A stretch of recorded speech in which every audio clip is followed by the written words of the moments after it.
pour les entrées, commencer un peu à réduire les coûts pour que les gens puissent continuer à venir en soirée. Salut, je suis Dia, je suis DJ et directrice artistique. Je viens de Bogota en Colombie, mais j'habite à Paris depuis 10 ans. Pour moi, il y a vraiment 3 choses qui peuvent complètement plonger une soirée. C'est d'abord les videurs et même le personnel de la soirée, s'ils sont violents ou s'ils sont pas très sympas. En deuxième, je dirais l'attente, peut-être la façon dans laquelle ils gèrent le flux des personnes.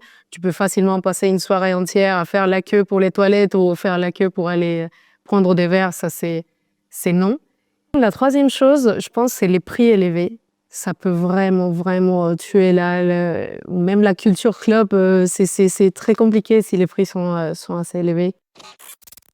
Pour moi, les 3 choses les plus importantes pour une soirée réussie, ça va être en premier le public, que le public soit là pour danser, qu'il soit ouvert aux propositions que les DJ vont faire dans la soirée.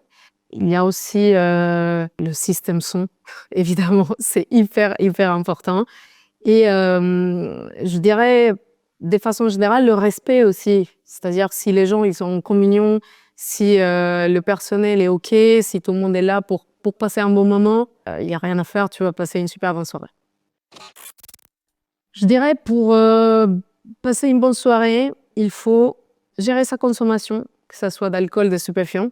Je pense aussi être ouvert d'esprit, être vraiment ouvert à écouter de la musique, à peut-être avoir quelque chose qui ne correspond pas vraiment à ce que tu écoutes tous les jours, mais qui peut vraiment t'amener ailleurs. Donc pour moi, ce mindset d'être ouvert à toutes les propositions musicales de la part des artistes, c'est très important. À Paris, c'est sans doute le Rex Club. Et en Europe, je dirais le Luxe Fragile à Lisbonne. Alors danser au milieu d'une foule, il y a un côté qui est très personnel parce que t'es quand même tout seul en train de kiffer la musique. Personnellement, moi, je suis très concentrée sur tout ce que je suis en train d'écouter. Vraiment, c'est plus une expression corporelle qu'autre chose. C'est vraiment te laisser aller. Mais en même temps, t'as un côté qui est très communautaire parce que t'es pas tout seul, t'es pas dans une pièce, tout seul devant un DJ. Mais au contraire, t'es accompagné d'énormément de personnes qui, en même temps, eux, ils sont aussi en train de kiffer le son, de kiffer l'espace, de passer un bon moment. Là, c'est un peu la combinaison des éléments entre ton expression corporelle, la façon dans laquelle tu vis la musique et comment tu t'encadres aussi dans cette communauté qui est là pour faire la même chose que toi.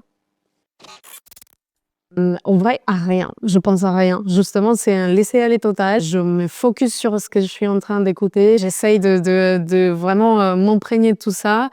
Et puis, ça sort comme ça sort. D'après mon métier, moi, je suis DJ. Donc, d'un côté, c'est un espace effectivement de création, mais surtout de partage. Parce que là, je vais arriver avec une proposition.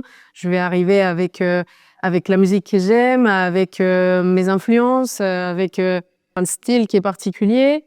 Donc, c'est vraiment pour moi le moment de partager tout ça, vraiment de donner aux personnes qui sont venues là pour me voir. Ça, c'est un côté, mais quand je vais en club, c'est lâcher prise totale, c'est l'échappatoire. T'es là pour oublier ta semaine, si elle a été lourde, si t'as eu des problèmes, tu les laisses là. Enfin, tu les laisses à l'entrée du club, t'arrives sur la piste des danses, et là, tu te défoules. Alors, les tarifs, c'est quand même un sujet important, je pense, dans le milieu de la nuit actuel. Les prix, ça dépend des soirées. Il y en a beaucoup qui dépassent vraiment les seuils acceptables, on va dire. Et il faut pas oublier que la culture électronique, elle est quand même vachement inclusive. C'est ça, en tout cas, les débuts. Les soirées qui étaient faites en warehouse, vraiment n'importe qui pouvait venir parce que c'était accessible. L'idée, c'était vraiment d'avoir une communauté qui est construite autour de la musique et pas autour d'un lieu magnifique ou peut-être des stars ou des choses comme ça. Pour les entrées, commencer un peu à réduire les coûts pour que les gens puissent continuer à venir en soirée. Je me rappelle une fois, je suis allée voir Dimitri from Paris au Yo-Yo. Et c'était super chouette parce que en discutant avec une personne de la sécurité, je lui ai dit que j'adorais ce DJ en question et il m'a proposé de venir le rencontrer en backstage. Donc c'était Fefit, c'était super chouette de pouvoir lui dire à quel point sa musique elle me touchait et à quel point c'est une super influence pour moi. Je pense que je sors de soirée, je vais me chercher un truc à manger ou je prépare quelque chose à la maison et je mange et je dors. Il n'y a plus rien à faire. Pas pour moi, mais je trouve ça super chouette que de plus en plus, il y a des personnes qui peuvent s'amuser sans besoin de consommer de l'alcool ou quoi que ce soit.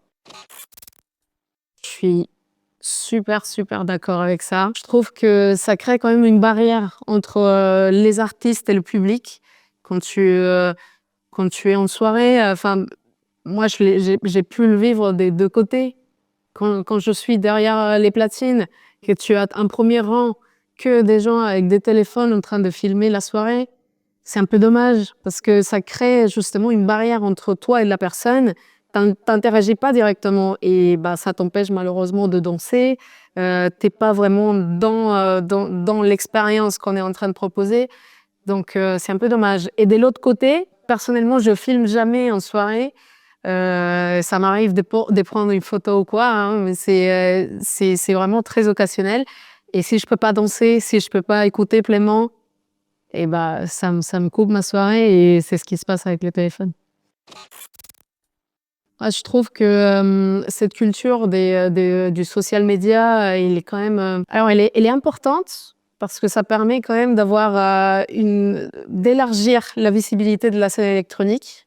En revanche, c'est quand même dangereux dans le sens où maintenant, tous les événements de musique électronique passent avant tout par le visuel. Et il ne faut pas oublier qu'on est là pour écouter. Alors, je pense qu'en club, en tout cas, j'aimerais beaucoup avoir des espaces un peu plus calmes. C'est déjà le cas, tu vois, par exemple, je pense au Badaboom. Il y a déjà un petit espace un peu bar à cocktail dans lequel tu peux sortir de la soirée, peu importe l'heure, à 4h du mat, tu peux aller te poser dans un endroit qui est un peu plus tamisé, reposer tes oreilles, boire peut-être un cocktail ou quelque chose d'un peu plus moins fort, on va dire, te détendre un peu, prendre des forces pour retourner en club et finir ta soirée. Ça serait, je pense, les espaces que j'aimerais bien avoir un peu partout dans les clubs et dans les festivals. Gérer la consommation, ça c'est hyper important. Beaucoup d'eau, s'hydrater en permanence, c'est important. Faire attention les uns aux autres, faire attention au verre des copains, qui est personne qui met quelque chose, qui va mettre quelque chose dedans. De façon générale, être bienveillant, même si c'est pas envers tes copains. Si tu vois des situations qui sont pas convenables, peut-être alerter le personnel de sécurité. Voilà, ce genre de choses, je pense que c'est des bons tips. Alors, ça serait sans doute Louis Vega. Je suis là pour faire ton warm-up, quand tu veux. Et évidemment, quand est-ce que tu reviens à Paris?